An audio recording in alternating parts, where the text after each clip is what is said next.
Good afternoon, Planet Earth GAPE-TV. And now for the show. What's up, everyone? Welcome to Good Afternoon, Planet Earth. GAPE-TV. That's my The only talk co-host. show filmed in the night. Filmed at night.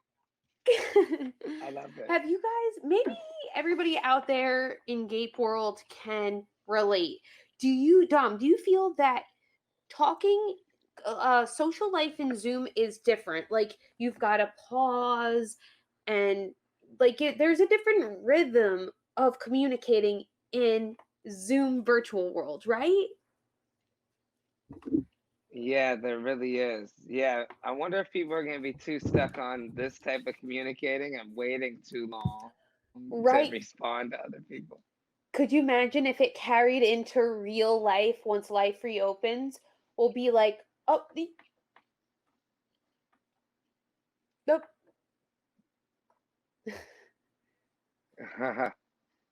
I'm worried that I'm going to carry my bad habits from Zoom into real life. Like I'll be like eating while someone is talking to me, not realizing I'm in real life.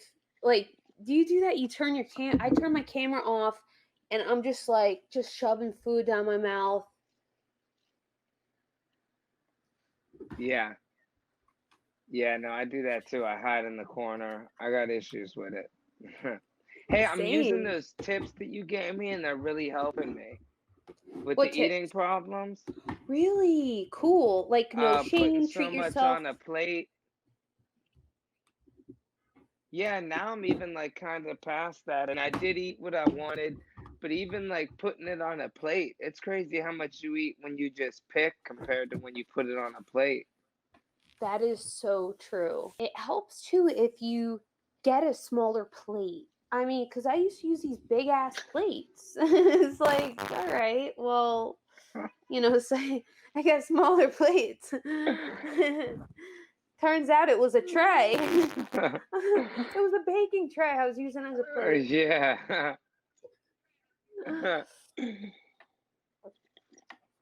Yeah, they never said how big the plate gotta be. But yeah, so guys, thank you for tuning in. I'm Amy Jans, Dominic Leonelli this way. And we've got a lot of fun topics, but what's been going on in your life? I got to do my very first indoor show in forever. And that Oh my was just seeing all the other comics. It was like a reunion, you know? Aw. And was everybody taking safety protocols, or people are just like, whatever at this point? You know, to be honest with you, the truth is in the beginning, they were uptight.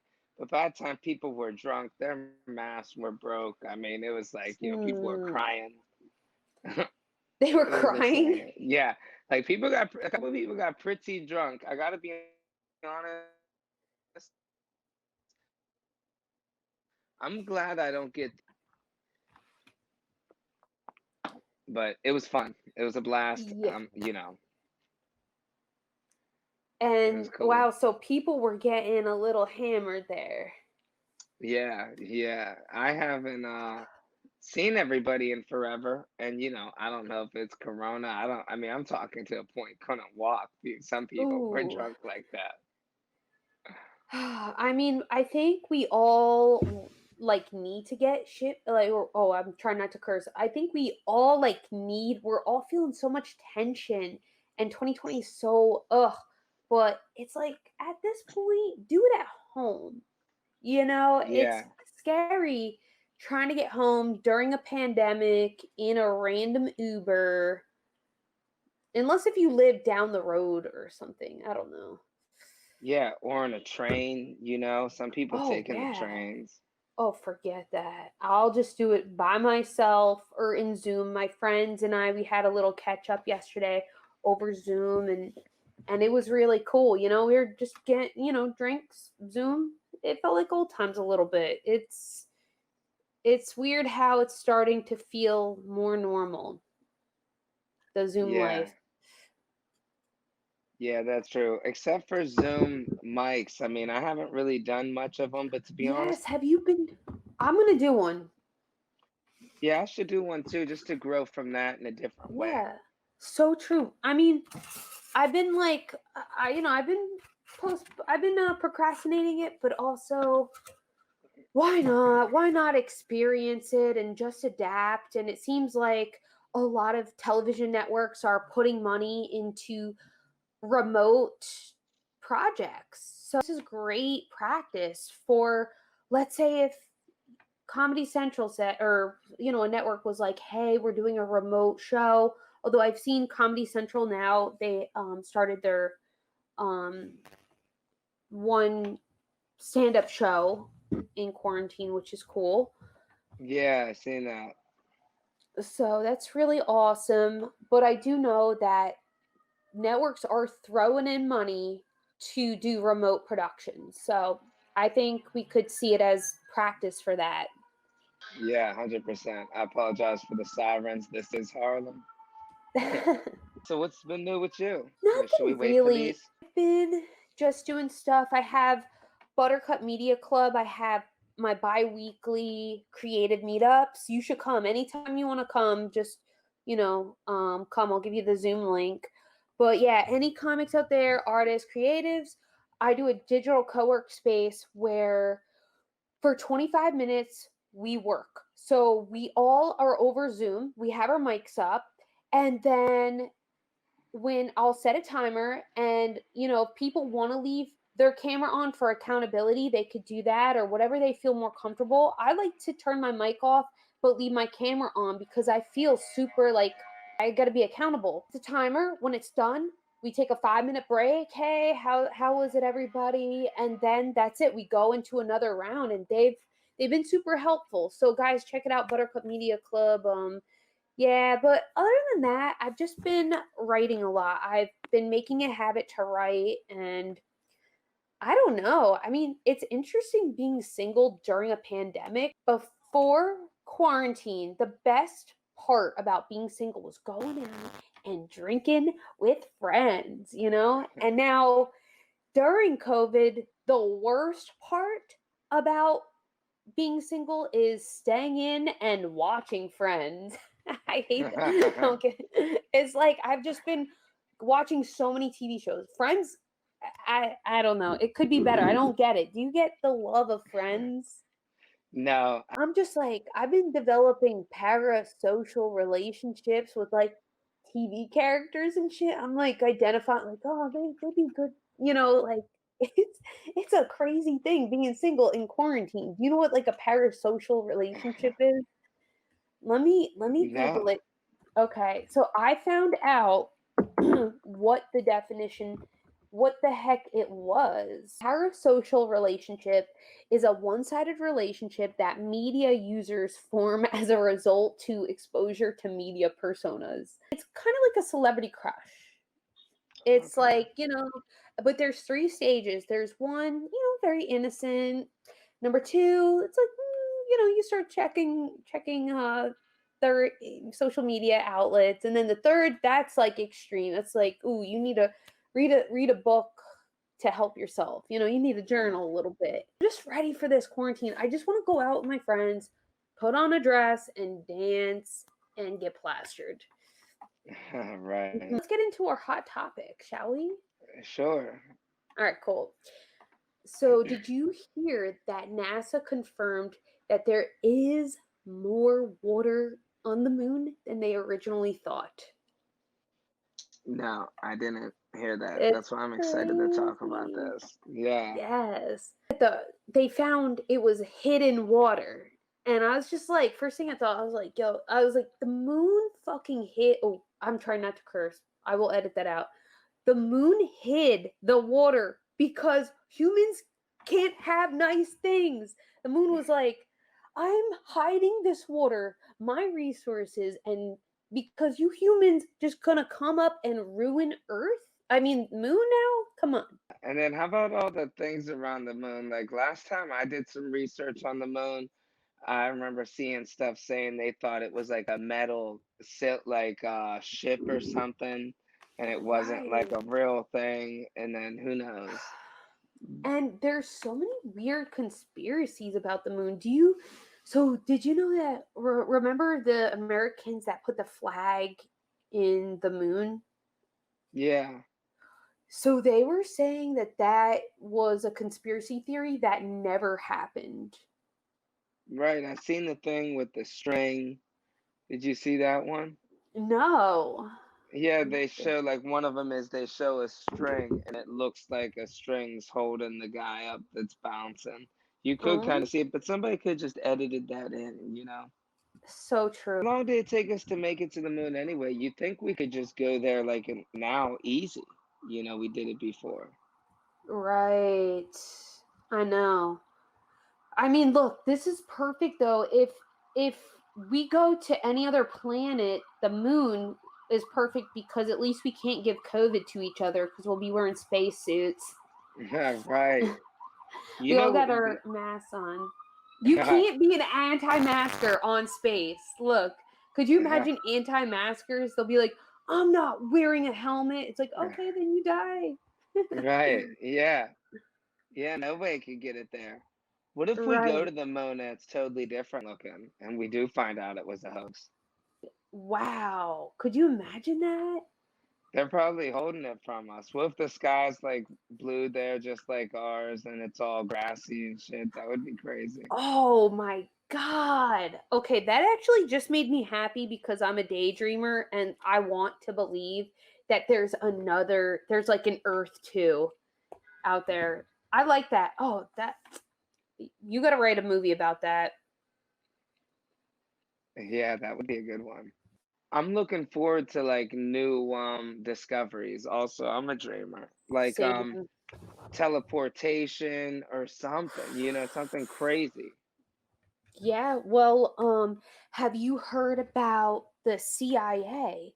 They have released documents that confirm that there is something to things like transcendental meditation. Yeah, no what? Yeah, I kind of heard something about like the Kanye talking about like stuff in our toothpaste to keep us from reaching a higher plane that we're meant to reach. Wait, did you say toothpaste? Yeah, like fluoride in toothpaste, Oh, stuff in the water, the fluoride in yeah. water. It's like a gland that we're The supposed to. pineal gland. Yeah, yeah, Yeah. yeah, yeah. They say that if you meditate, that it strengthens your pineal gland, which I believe is like right here or something. I believe that. I used to meditate a lot. It was great. Had me so happy. Yeah, and why did you stop? Me and the girl started fighting. It was her thing. We used to do it all the Mm. time. We called it wake and take, and we All used it. right. I remember you Yeah, telling me about that. it's this app, Aptive. It's a pretty cool app. I mean, it's like $9 a month. Yeah, I have done the transcendental meditation course in Beverly Hills. I got like a scholarship to get certified, and it changed my life. I highly recommend transcendental meditation because there's a bunch of different types of meditation. There's mindfulness, there's guided. I like guided as well, but I do not like mindfulness at all. It's the worst. So I highly recommend anybody who wants to get into meditation to try a variety. And if you don't like one particular variety, do not write off meditation totally. But know that that form of meditation isn't ideal for the way you think. But transcendental meditation, what it does is I go inward instead of living on the outside. I'm able to hear the answers. It's the weirdest thing, but I can hear, like, I feel guided by a force that I cannot explain when I meditate. So for example, I'll be in it and all of a sudden I'll just feel my shoulders release and I just feel like get a feeling like everything is okay. You're safe. You're in the arms of the world. And I just like let go in that. And the thing is, you can't meditate once and be like a changed human, because you have to do it every day for you to habitually be aware that the world has your back. There is no reason to panic. Panic makes things. Panic used to serve a necessary thing for fight or flight, cavemen. However, and today it can serve as well. Like, people would be straight up psychopaths if they did not panic, because like, if you didn't panic, you would just like walk into traffic. You know what I mean? You You need know, fear. We, us as humans, 2020, we need to release in the fear.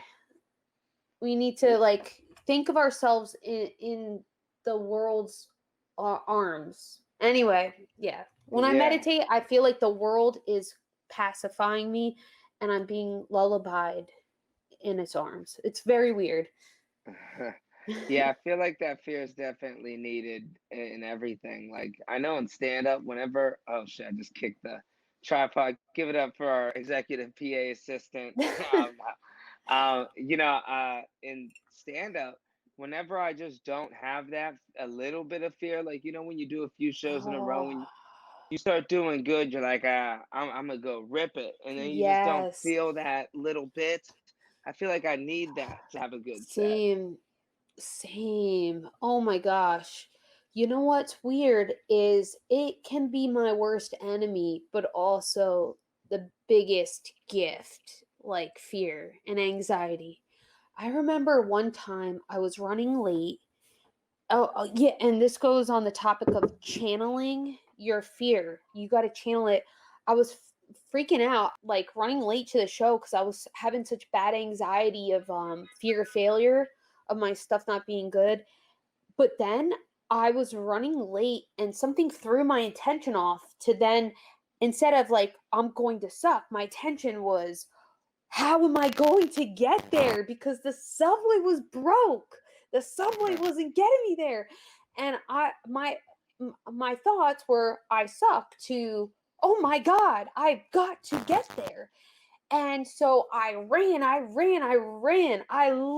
ran. And by the time I got there, I was just so happy that I was there. And that by the time I went on, I wasn't thinking about how bad I suck. I was thinking about, I was just like, mind like water. It was the weirdest thing. But I was like, oh, so like the doubt on ourselves isn't healthy. Put that, push that fear onto an intention. I intend to do this. I intend to crush. I intend, and then you let it go. Very weird. Yeah.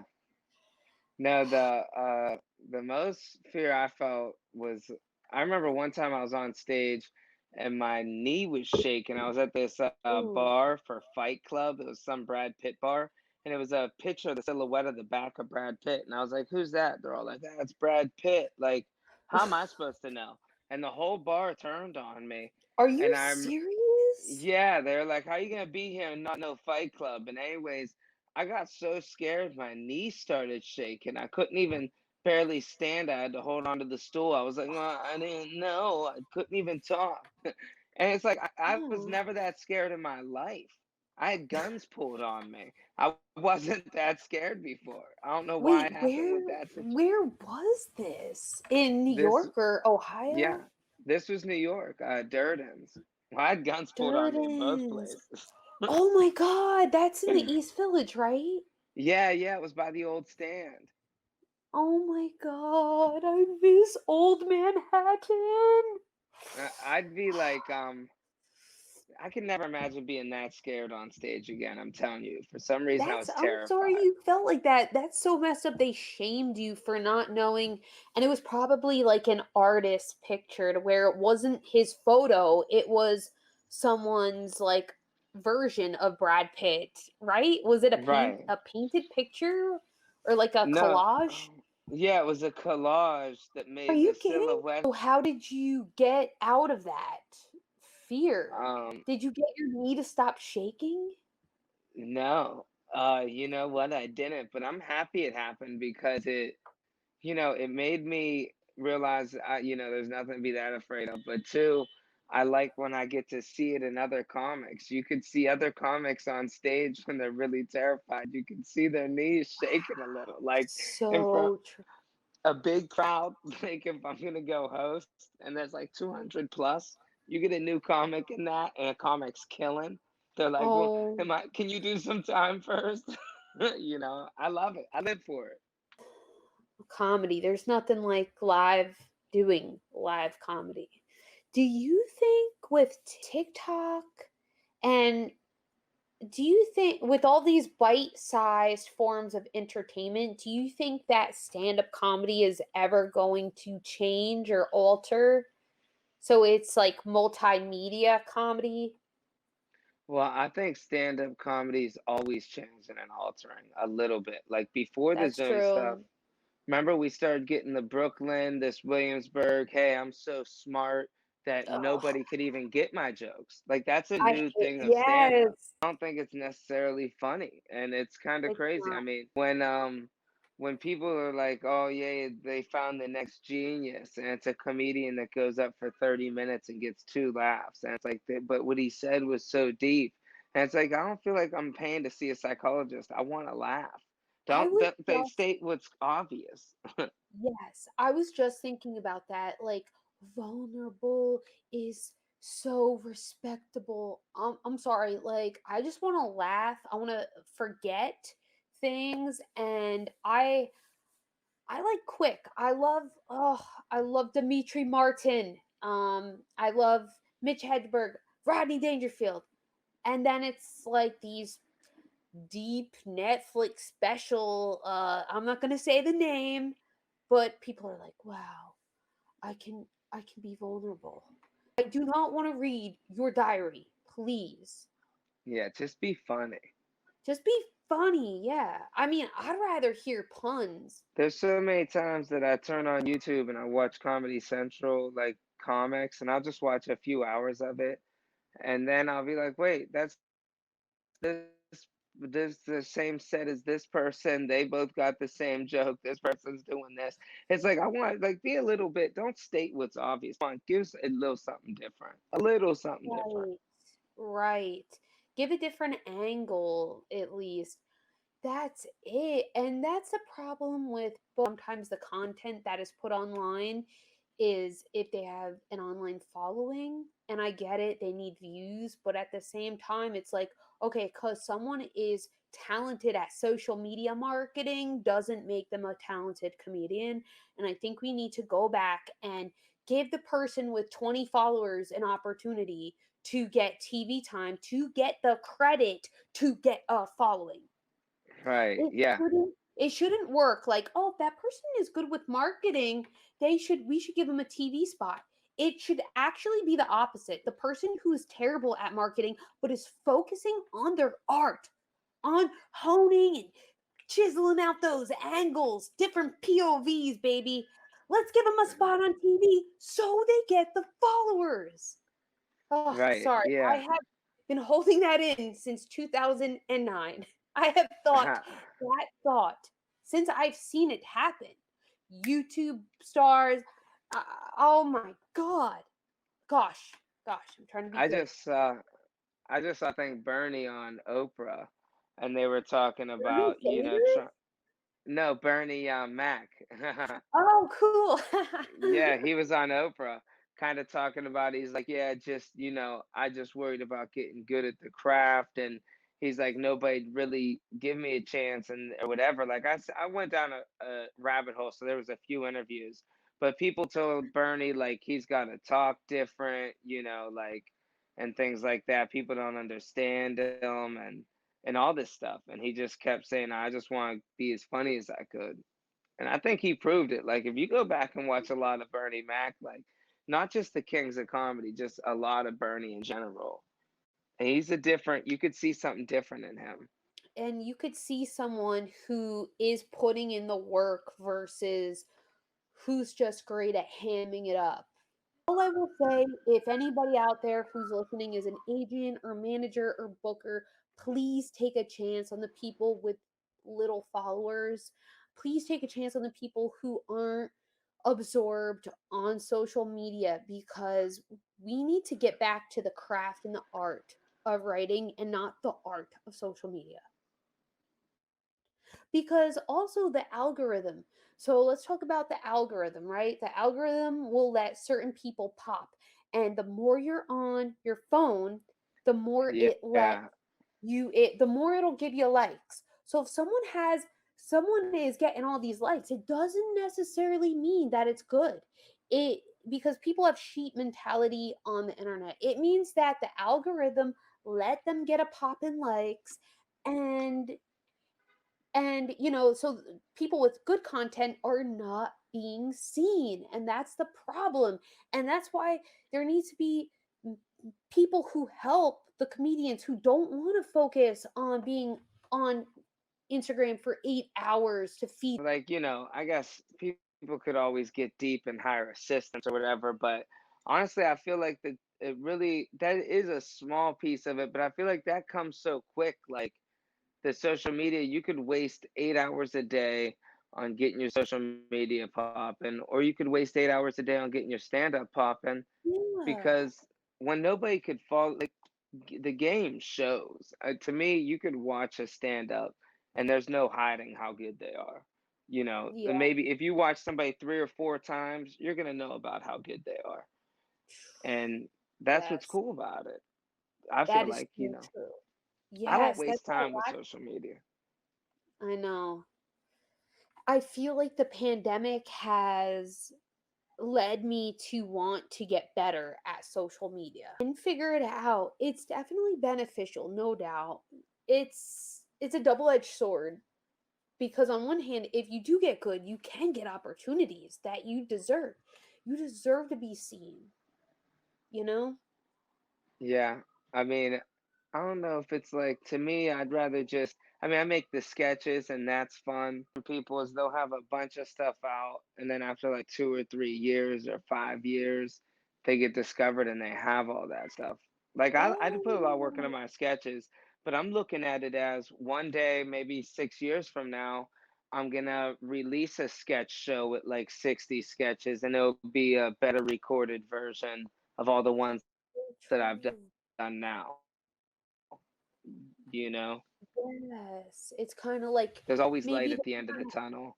Like I like that. I wouldn't want to just pop from like that. I would rather have a whole bunch of stuff. Like when comics pop, it's like you need like an hour and a half of material. I sat here and I watched Paula Poundstone. Have you ever watched her? Oh yeah. She has a ton of stuff. Oh yeah. 80s comedy is so interesting. I guess she's 80s and 90s. Yeah, I think they were better. I think in the Yeah, 80s comics were better. I agree. I think I mean, there's just something special and entertaining about an 80s comic. The premises are so clear, crystal clear. You can follow it right away. That boom, and then three jokes off of that. I feel like nowadays it's just like we're living in a society where everybody gets a trophy. They're like, well, we got to put you on TV because it's unfair to, if we don't put you on. And it's like, no, kill, catch the body. That's why you should be on. And that's really Yeah. not the case now. But, I guess, and that is the beauty of the internet, is you can That's if what you it figure out the takes. algorithm, you could figure out how to go pass through that. And I have seen a lot of success stories of people who broke the internet, and they are talented as well, and they get the opportunities they deserve. So the internet is such a double-edged sword, I think. Yeah, no, I definitely have, and I know there's going to be a time and a place for me to focus on that. But finally, for the first time in forever, my head's so much back in stand up. Like, that's cool that you said you started writing again. That's great.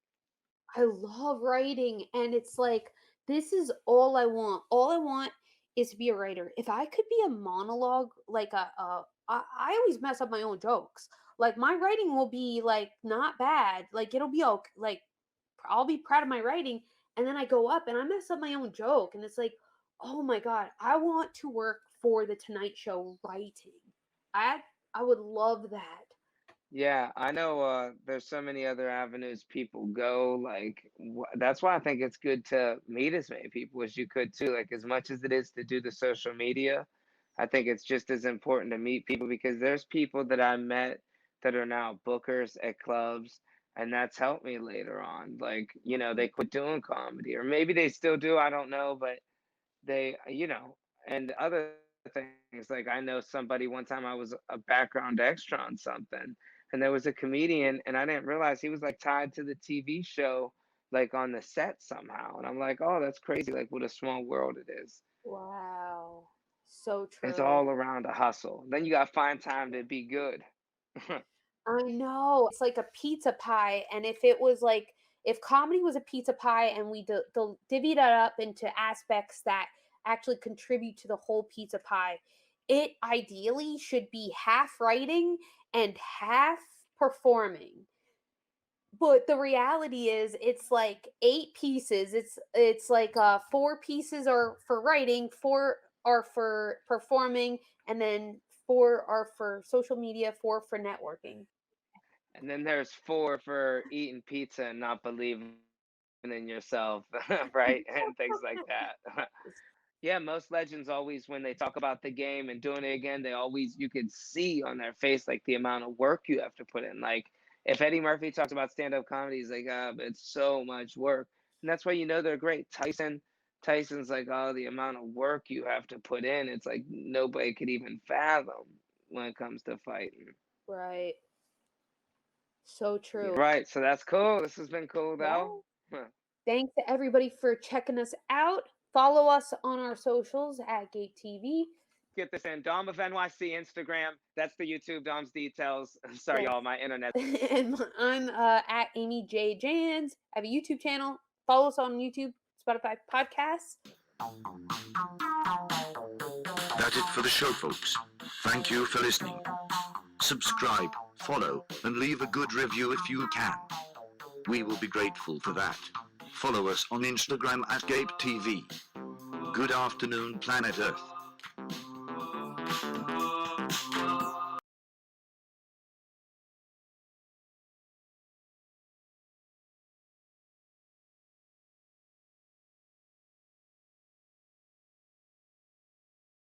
And yeah,